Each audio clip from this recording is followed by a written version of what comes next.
Hello everyone and welcome to Thomann's Guitars and Basses. My name is Guillaume. I hope you're all doing fantastic today. I am here with Chris Buck. How are you doing, man? Not too bad, man. How's it going? I'm all right. Weather's looking better today, so it's warm inside, but should be fine.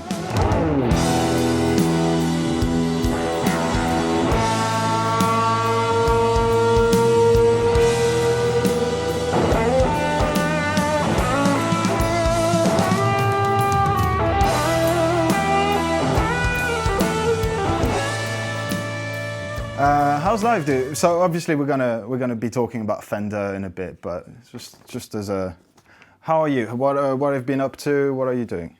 I'm good, man. I'm keeping busy. I feel a bit like the kind of Bond villain that sort of seems to do well when the rest of the world is falling apart. Because I've been absolutely manic busy, to be honest.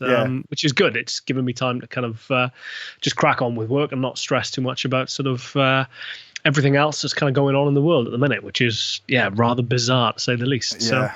Yeah, it's been a mad couple of months. If that's any comfort, to be honest, throughout like all the live streams and talks that I've had with other musicians, everyone's in the same situation. Like you feel bad saying like, okay, this is the most productive I've been in a really long time. And like even creatively, there's so many people like Ariel. I talked to Ariel Bozen like a couple days ago, and he's already done with his album. That's done. That's tracked. That's finished. This is like, awesome. Okay, it's cool. I think it, like you said, it focuses your mind. I think when you've got literally nothing else to do, you know, it kind of suddenly your productivity goes through the roof. So it's been a good couple of weeks, so I can't complain. Nice. I still do, but I shouldn't complain anyway. So. Yeah, as we do.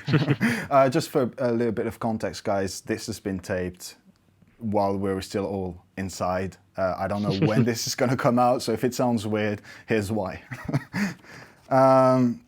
All right, so let's talk Fender for a bit, because that's what we're all here for. You're a Fender man. I am a Fender fanboy. So you recently became a Fender artist.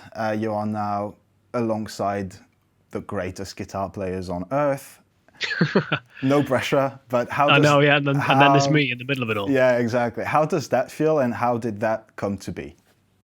Surreal, I guess, is the answer to the first question. You know, like you said, I think we're all Fender fans. I've been playing Strats, and I think my first ever guitar was a Telecaster. So I think this idea of, you know, kind of Fender being the brand has been ingrained on me since forever, really, I guess, you know, kind of picking up that first guitar. So surreal to be sort of kind of considered amongst the kind of official kind of Fender artist list, I guess. Like I said, I've been playing Strats for a very long time now, so I guess it was only a kind of matter of time in a certain respect. You know, the more I do, and I guess the more my kind of profile maybe goes up a little bit. Hopefully it was only going to be a matter of time before Fender sort of took interest. And I guess I did a couple of things last year. There was a big Guitarist magazine article with this near life-size picture of me, which was absolutely terrifying. Open it up and it's my face. It was a great shot, man. So yeah, stuff like that, you know, I guess it all sort of adds up, and if there's me playing a Strat at the forefront of a lot of that, I guess it's maybe only a matter of time. But it's been amazing, you know. I kind of like I said, surreal, I guess, is the only kind of way I can sort of put it, really. And then to be kind of going left, right, and centre, doing all this stuff with Fender, doing clinics all around the UK, and we had some planned in Europe before all this kind of kicked off. Yeah. So yeah, it's looking forward to getting moving on it again, because they're just a great company to work with. So.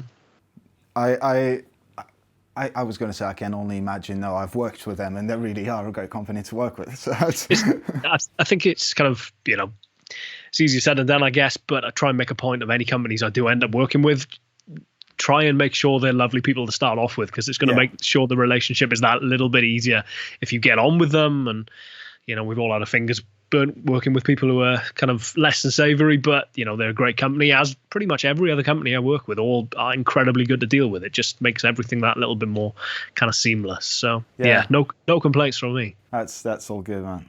And yeah, you just quickly jumping back on what you said earlier, that your first guitar may have been a Telecaster. Phil is cheering on this side because he sides with our Chris, and he's a Tele guy. So to me, going from Tele to Strat is a good conversion. So I'm really happy to hear that. But that kind of motivates something else, since you since you're with Fender, I can imagine that you do have access to more guitars.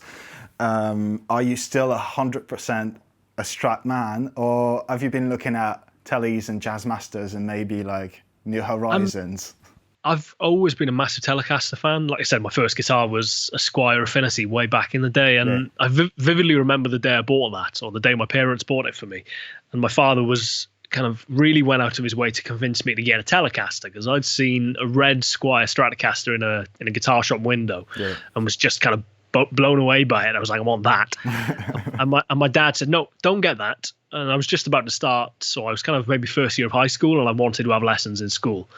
And I remember him making a point that everyone else will have a Stratocaster. Every other person learning, I can guarantee it will have a Strat. Be different, have a Telecaster. And I used Keith Richards and Bruce Springsteen as kind of two. Check out these guys; they're cool and they play Telecasters, butterscotch Telecasters. So he really kind of went to town on making sure that Telecaster was going to be my first guitar. And I remember the shop we bought it from at the time, Squier were doing butterscotch Telecasters with a white pickguard. And he asked the shop, he was like, we're going to buy this guitar, but can you change the pickguard to a black pickguard so it'll look more like what I've kind of got in mind? So I've always been a massive fan of Telecasters. As much as I love Stratocasters, and I guess a Strat is ultimately my main guitar, I think there's probably a very strong case to be made for Telecasters probably being the best guitar ever made. I think they're the most versatile. And I think there's probably kind of, you couldn't turn up for any gig or any situation with a Telecaster and be out of your depth or be kind of equipped with the wrong equipment. You know, it's probably the most versatile guitar in that respect. So the whole offset thing is something I've yet to get into, the whole Jazzmaster and that kind of stuff.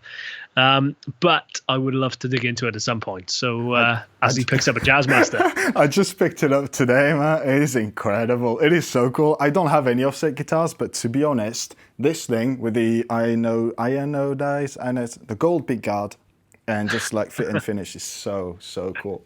Is that an Ultra, is it? No, not it. That's a Squier. I don't know if... is it really? I'll show it there. I'll show it there. It looked like the Ultra sort of... Yeah. The scheme. Texas T finish. Texas T, and that's what my Ultra is, yeah.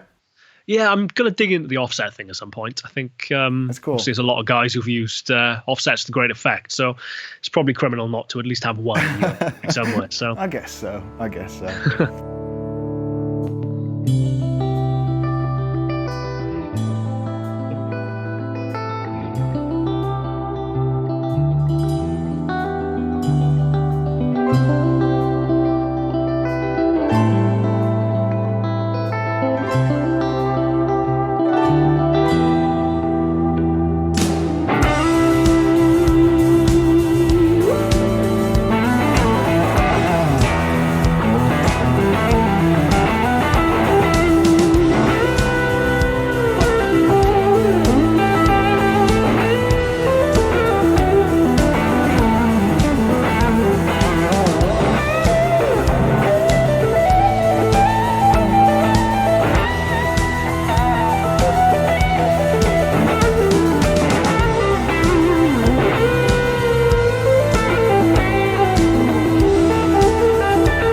What you were saying about the Tele kind of made me think of what Josh Smith has been saying for a long time about his personality with guitars. So meaning like if he picks up a Strat, he's going to want to play like Stevie Ray Vaughan. He's going to want to play like Jimmy. If he picks up a 335, it's going to be BB. But if he picks up his Tele or his T-type guitar, he plays like himself. Have you faced that? Because you've been compared to so many awesome guitar players and playing with a Strat. I won't draw the comparison with John Mayer, but I might. And do you feel like you're facing that you're playing like yourself? Yeah, it's a difficult one. I think for so much of my youth, I was a huge Slash fan. You know, Les Paul was my first kind of, I say decent guitar, I guess. It was the first kind of expensive guitar I ever owned. You know, I went halves on it with my parents after it was a kind of an incentive to try and get through my GCSEs without failing miserably. So I had this Gibson Les Paul, and for so much of my youth, I was very much in the kind of vein of Slash. I was a huge Guns N' Roses fan. Appetite for Destruction was this kind of seminal moment in my life. So that was very much something I kind of was trying to emulate for a very long time. And I think in retrospect, it took a long time to feel like I'd kind of stepped out of Slash's shadow a little bit. And obviously having played with him and stuff since, I guess it was inevitable at some point. Keep forgetting about that. So. Inevitable at some point to try and find my own voice a little bit and try and, like I said, step out of his shadow. And for me, that was starting to play a Stratocaster. I made a very conscious decision to sort of, it's all well and good people coming up to you at kind of local bars or whatever saying, "Oh, you're amazing. You sound exactly like Slash." There's only so long that is actually a kind of compliment. And, the older you get, and I guess the more you mature, the more I wanted to try and find my own voice. And I mean, ultimately, I think kind of everyone, is an amalgamation of their heroes or their influences. I don't think anyone kind of emerges fully formed. And for sure, I'm so much more of a critical listener than I am player. So whenever I'm playing anything, I'm looking back at it and kind of picking it apart and just hearing my influences. But, kind of people are kind enough to say to me in comments you read, picking up on stuff that seems to maybe be identifiably me. I don't know. It's not my place to say, and I would never be so presumptuous. It's just, if there is stuff of mine which comes through, I mean, ultimately, on a kind of very base level, I'm only ever going to really sound like myself because I am me. No matter how much I might have tried to sound like Slash, I didn't really sound like Slash. There were maybe certain identifiable bits which I'd kind of gleaned from him, but for the most part, it was only ever going to sound like someone doing a poor approximation of his hero.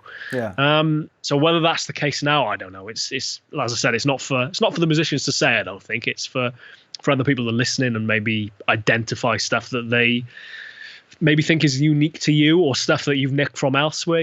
As I said, we all develop our own voice through trying and failing inevitably to try and sound like our heroes. So I don't know. I'm happy with the answer. I hope everyone's happy with the answer. Like, if I talk long enough, everyone can be happy with the answer. Yeah, so. I think so. You just brought everyone to agree with that. Exactly. No, but in fairness, it's not a yes, it's not a no. It's take bits and pieces here and there, make them yours. Yeah, absolutely. And absolutely. That's a really cool way to approach it.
Back to you being part of Fender as of now. So I don't know how that feels like. I've never endorsed a company like that, or like at that level at least. But do you feel a responsibility to carry on some sort of heritage? And has that changed the way you play now, or like the way you present yourself on YouTube, or is it just like, I'm gonna keep doing me? And it's a kind of mixture, I guess, in terms of, I was very much aware of the fact that when I started working with them, or any company for that matter, I guess they've taken an interest in me to that point because of who I am anyway. So if I suddenly changed tact entirely and became a kind of corporate sort of, the embodiment of the kind of perfect corporate image, I think I would be letting them down, and I think I'd probably be letting myself down as well, because, as I said, I guess they've taken an interest in me because of who I am. But that said, at the same time, obviously, the kind of first realization I had with Fender or with Yamaha or any of the companies that I work with is that you have a responsibility to be responsible. You have a responsibility to not let them down and be a good representation of the company. And the first thing I did as a Fender artist was a clinic at Guitar, big guitar shop up in Glasgow, naming rival brands here, but it's all right. You're in Europe. No, we're all good. I did this clinic at Guitar in Glasgow, and it was sold out. It's an amazing shop, amazing people. And I'd not done anything with Fender to that point. And suddenly I was very much aware of the fact that, oh, right, they're now entrusting me to go up to a kind of an event that's sold out to not only play well, but be a good representative of the brand, not put my foot in it, not say anything I shouldn't. And typically I'm kind of, at the time, my wife was living in Glasgow, so I knew quite a lot of people in the city anyway. So inevitably there were a lot of questions coming from the audience with the sole intention of tripping me out. So it was a kind of a trial by fire, and it was, like I said, it was this sort of realization of, not just being a good representation of myself, but having to suddenly be a good representation of arguably the biggest guitar brand in the world, it's, I've always been kind of very aware of the fact that in order to make a kind of success of myself as a musician, as much as all I want to do is play and write music and rock out, the kind of business side of it, which has to be taken seriously. You have to be good at social media. You have to be good at any number of things these days to actually kind of make a living as a musician. It's not 1975 anymore, unfortunately. However much I wish it was, you can't get away with being Jimmy Page and putting maybe an album out a year, doing a couple of tours, and nobody sees you for the rest of the year. You have to be on social media every day. And I think as such, there's a lot of the kind of mystique and intrigue and kind of cool factor gets lost a little bit. But as I said, it's part of being a musician these days to try and earn a living, is to be active on social media and, again, be responsible and be sort of sensible with what you say, be not only a good representation of yourself, but whoever you're fortunate enough to work with. So, I'd kind of, if I thought about the kind of weight of Fender on my shoulders any more than I do, it would probably stress me out a little bit. So I try not to think about it. That's good. That's really solid advice for anyone who might be at the point of looking for partnerships and things like that. It's super realistic because that's the actual way the music industry works nowadays. And you have to be a musician, but you have to be a producer, you have to be a community manager, you have to be everything. And at the same time, you shouldn't let that eat away yourself. It is finding a balance, and that can be tricky inevitably, and maybe the time I spend on social media managing stuff or answering questions kind of outweighs the time I spend practicing on playing, and I kind of juggle that, and I try to find the perfect balance. I don't think there is a perfect balance ultimately. I think it's whatever works for you, and as long as you feel like you're moving forward, I think you're probably doing the right thing by you. But it is difficult, and it's kind of, like you said, it's the very realistic answer to what it takes to be a kind of modern day musician, I guess. And as much as I just wish I could focus on writing and playing, I've seen no end of musicians struggle through the past couple of weeks, especially, since gigging has stopped. And obviously that is so many people's sole income, and I guess I've become relatively lucky in the past couple of years. I guess lucky and kind of you make your own luck to a certain extent. Man, you work for it. Yeah, and I made a very conscious decision a couple of years ago to kind of expand my horizons a little bit and not just be someone who was reliant on gigs for my income. And since then, I've started obviously doing Friday Fretworks, doing YouTube stuff, obviously social media, but doing videos for different companies and et cetera, et cetera. And thankfully, it's meant that, as I said, not only have I kind of limped through the past couple of weeks, but I seem to have done okay out of it. So But I can appreciate this no end of musicians who maybe come from a slightly different era where they didn't have social media at their disposal, or they didn't think to maybe build a kind of following outside of the people who turn up at shows. So it's this constantly evolving landscape, which makes it very difficult. I've met no end of kind of my heroes or musicians that I've idolized when I was younger, and they've kind of been a little bit bitter or a little bit jaded with the position they ended up in, when the fact that they're in their 60s and they're still gigging as hard as they were in their 20s because they need to put food on the table. So I guess it is, I don't know. Sorry, this is the longest answer ever to not even a question. No, it was. No, thank you for that. I mean, the point is just to have a chat, anything. But if anyone watching right now can take any advice out of that chat, the more the better. So keep talking, please.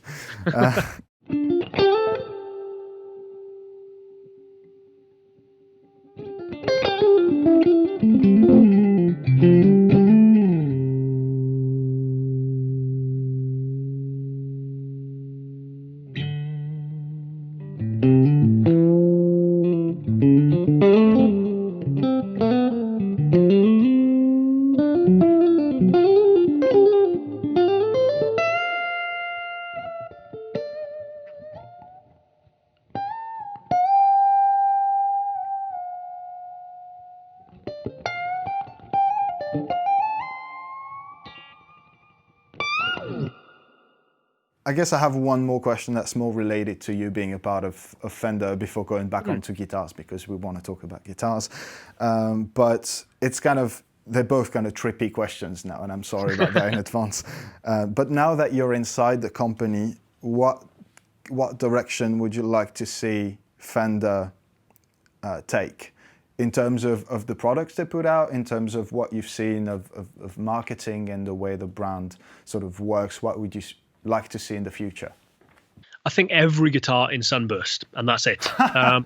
No, I guess this is the thing, it's kind of, obviously there's another particularly big guitar brand which has experienced kind of very obvious problems in recent years, and everyone is so quick to have an opinion and try and that's the thing, offer their reasons where they are going wrong. I think ultimately any company, it's inevitable. You look at Fender's history, and Fender went through a kind of strange period in the period before they bought the company back from CBS. Obviously, Gibson had the Norlin era in the 70s. Obviously, Gibson more recently have obviously kind of filed for bankruptcy, not in recent years. Yeah. Every company goes through a kind of strange period, I guess. In that respect, you'd be inhuman if you didn't. And as I said, everyone is so quick to offer their reasons as it's the quality, or it's the price, or it's the people, or it's the market. It's the kind of diverging into other markets. I think it's probably a combination of everything that causes companies to have moments like that. And I think I'm probably just very, very fortunate that Fender are as strong as they are at the moment. And, kind of they seem to be in a bit of a purple patch where everything that I've played of theirs is kind of great. I've just had a bass turn up. This will be interesting. Yeah. I'm the worst bass player in the world, but again, speaking about second worst. we can have a bass off later if you want. But I'm the definitive worst. As I said, I do so many videos and stuff from home. I'm kind of very conscious of the fact that I've started playing a lot more bass in recent years. So I thought, well, it's worth me having a bass. So I've had this Vintera Dakota Red bass turn up, which is an amazing thing. And it's just fantastic straight away out the box, and I think, as I said, I'm very lucky that they seem to be in such a purple patch at the moment where everything is so good. But, far be it from me to try and proffer any advice to a company that I think prior to my involvement and after my involvement will probably be okay anyway. I don't think they need chipping in. But it's not... it was not really in that respect, but as you're a player and you're a Fender player, and so as that you're part of their market. You're part of the people that the company should listen to when it comes to One of the things that I particularly like with Fender at the moment is that obviously there will be exceptions to this, and there'll be people who are watching this tearing their hair out, telling me I'm wrong. But I think there's kind of something for everyone. If you're looking for something that is incredibly vintage specced, obviously outside of the custom shop range, you've got the Vintera stuff. So if you're looking for a kind of a relatively drastic V-neck, or you're looking for a 7 1/4 radius, check out the Vintera stuff. If you're looking for something a little bit more modern, obviously the Ultra is the kind of the take on any number of companies that have done their own take on a Stratocaster, I guess, yeah. in recent years. Obviously, the American Original Series then is like a kind of higher level Vintera stuff. So this seems to be something for everyone. As I said, people will no doubt be shouting at the screen that this isn't being done or this isn't available. But from my perspective, at least at the minute, I wouldn't necessarily be able to point to anything and say I wish they did that. Yeah. Nitro across the entire range. Oh man, my thing. I'm such a fan of my Highway 1. Yeah. My Highway 1 has been my kind of number one guitar for a very long time, and that's Nitro finish. Yeah. And as such, it's kind of aged with me, I guess. It seems to be aging marginally better than I do. But, every kind of little ding or every kind of little sort of paint scratch on that has been earned through gigging. And I think that's just such a cool thing, and it's a shame that poly guitars don't necessarily experience that. You'll have poly guitars still looking like they came out of the factory in 50 years' time. I think Nitro is something, it's very more cool. Organic. Absolutely, very organic, very natural, and obviously there's restrictions around spraying it and all this kind of stuff. Yeah. But it'd be cool to see. This is your answer. It'd be cool to see more Nitro stuff in. So nice.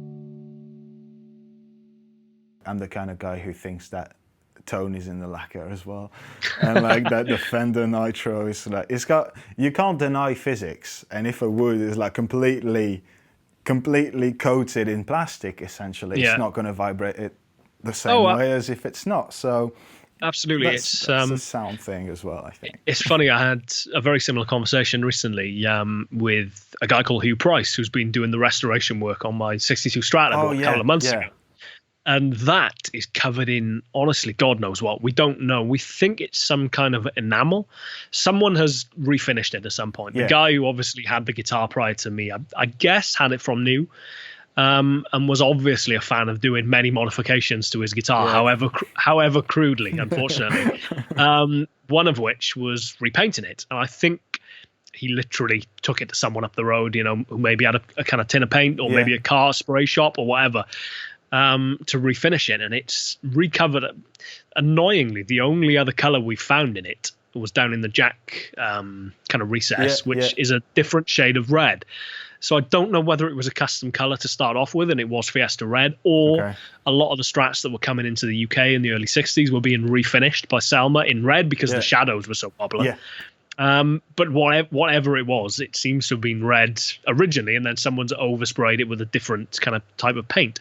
But it's the most bizarre thing ever. Like I said, we think it's some kind of enamel, but that is probably the most acoustically resonant guitar that I own. It's such a loud kind of shouty guitar. It's a great sounding guitar, and I don't know. Maybe we need to cover all guitars in enamel. I don't know, But like you said, I play some great guitars that have virtually no lacquer on them anymore. So I think there's something to be said for that. Yeah, for sure. Yeah. Okay. Down that rabbit hole we go. Oh yes. Oh yes. No, but you jumped on the 62. So first off, congratulations on that. This is incredible. And like for a lot of people, that's a lifelong quest. So I'm really happy to see a guitar like that come into the right hands. I'd say it's like you're not a dentist, or I was going to say I've got nothing against dentists, but I kind of do. So no, but anyways, while we're on the topic, and that's again sort of a trippy question, but you do have essentially what is the ultimate Stratocaster. For most Stratocaster players, a 62 or 64 Strat is the pinnacle of what the guitar ever was. You have that, and yet you play the American Ultra as well. Why? Good question. funnily enough, I've just finished an episode of Friday Fretworks, which is my YouTube thing I do for anyone not aware of that, for next week. No idea when this episode will go out. June 19th, I think, is the intended date. Okay. My video is going out, 2020 or 2021 if you're watching on Dave.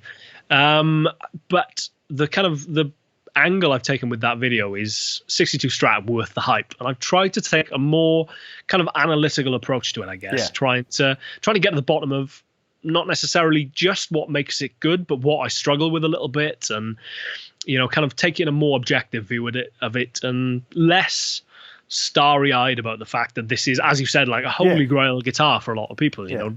And especially reading comments online, obviously, like I said, Hugh has been doing this restoration series on it on YouTube, and that was so cool, by the way. It was nice. Oh, it's honestly, it's like ASMR for guitar. Reading the comments on that is abundantly clear that people have a little bit of a tendency to kind of fetishize this stuff. They get very kind of, I think the one comment in particular that springs to mind is someone gave Hugh a lot of grief about not noting where the screws came out of the pickguard and kind of keeping them in order.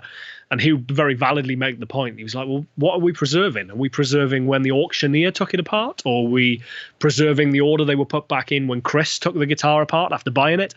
That guitar, clearly, with all the modifications that have been done to it, has been apart so many times. It's like, what's the point?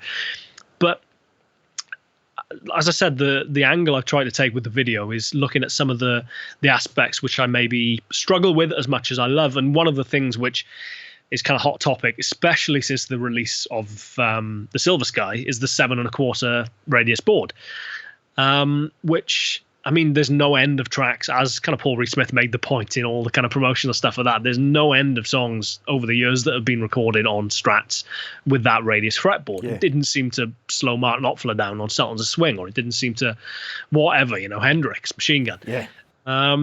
But that said, going from 9 1/2 back to 7 1/4 has been a bit of a kind of a re-education in, okay, I have to maybe concentrate on my bends a little bit more to make sure that I'm pitching them perfectly and not relying on kind of muscle memory, I guess, as you become accustomed to. And I think couple that with the fact that I'm not gigging at the moment, obviously, so my fingers have just proceeded to fall apart since the lockdown. Honestly, this is the first time my fingers have hurt since I was like 15, maybe. It's been horrendous. So I'm using 10 1/2 gauge strings on this Strat with a 7 1/4 radius board. So bending has been kind of a bit of a re-education in terms of having to concentrate properly. But I think, from the very offset of restoring that guitar, we wanted to make it a giggable guitar. It was never going to win any beauty contests. It's with the refinish and the holes in the pickguard and everything else he'd varnished over the fretboard. There was a lot of work we had to undo to get it back to being a reliable instrument. And that was always the kind of mantra, functionality over originality. There's no point in restoring this so it's kind of like a case queen and it's going to sit there looking gorgeous, because it was never going to do that.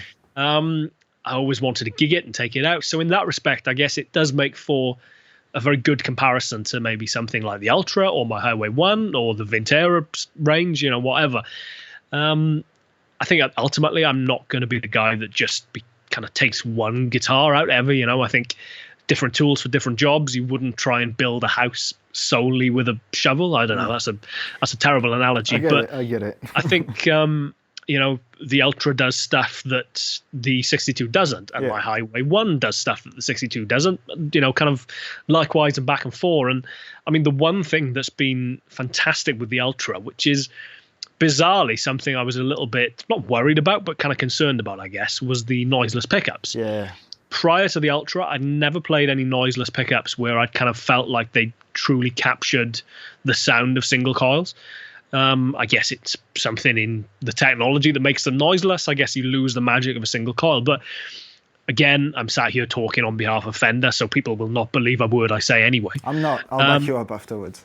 But I really like the sound of the noiseless pickups. I genuinely really like them. Obviously I've got my own signature pickups with another company, so I'm a bit of a pickup geek in that respect. And obviously I've been playing this 62 with its original pickups, or at least two of them, for a good couple of weeks now, and I really do genuinely like the sound of the noiseless pickups. And one of the kind of many pitfalls of touring is that the electric or the electricity at various venues is invariably less than perfect. You'll end up with horrific hum or just noise in general. So having a guitar which is silent on those stages and can get you through situations where otherwise your hum would be as loud as your guitar is been absolutely invaluable. So live recently, that's the kind of designated use of my Ultra has been for 2 tracks with alternate tunings. But it's actually turned into my main guitar on some nights where the kind of 60 cycle hum or 50 cycle hum has been driving me insane. Yeah. So different tools for different jobs, I think, is the mantra there. So that's the best answer anyone could have hoped for, I think. But just, like I said, if you just talk long enough, an answer will come to me. But you're really good at it. Like some people talk for a long time but are not really good at that, you know. But no, my wife would disagree with you there. Sorry. As someone who has compared like every single noseless pickup since I've been working for Thomann, and I've played all of them and I've heard all of them, and I've never liked any of them up until the American Ultra.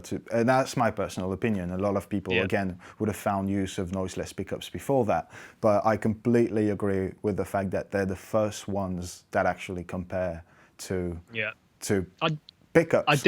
I didn't like the noiseless pickups in the Elite for kind of total transparency. They didn't do it for me, you know. So it's it is rare to find a set of noiseless pickups that capture the kind of vibe of a Strat, you know. So agreed. And if you've ever played a gig next to a train track or an old iron mine or whatever, tell me about it. Yeah, you will know. All right, man. These were the trippy questions, I guess. It was nothing too bad, but they were really good answers. And thank you so very much. Absolutely, my pleasure. And thank you for your time, and thank you for sharing your videos on your side and coming here as well, guys. Everything Chris Buck will be linked in the description down below as well, socials and Friday Fretworks and everything. Thank you very much, man. It's been good to see you again. Yeah, I was thinking earlier how long it's been since I saw you at TGU 19, wasn't it? So that's TGU was, I think, day for day a year ago. Oh really? Wow. Like Facebook was reminding me, like that picture with the 2 of us. It was like, that happened 1 year ago. I said, thank you very much. I'd been in my apartment for like 3 weeks straight. Yeah, I know. Yeah, I haven't left the house in months. Oh man. No, thank you for having me, man. It's been good to see you again. Hope you guys enjoyed that video. Again, everything's in the description box down below. Thank you very much for watching. Be safe, keep playing music, and go listen to Chris Buck. And we'll see you soon. Cheers, guys. Take care.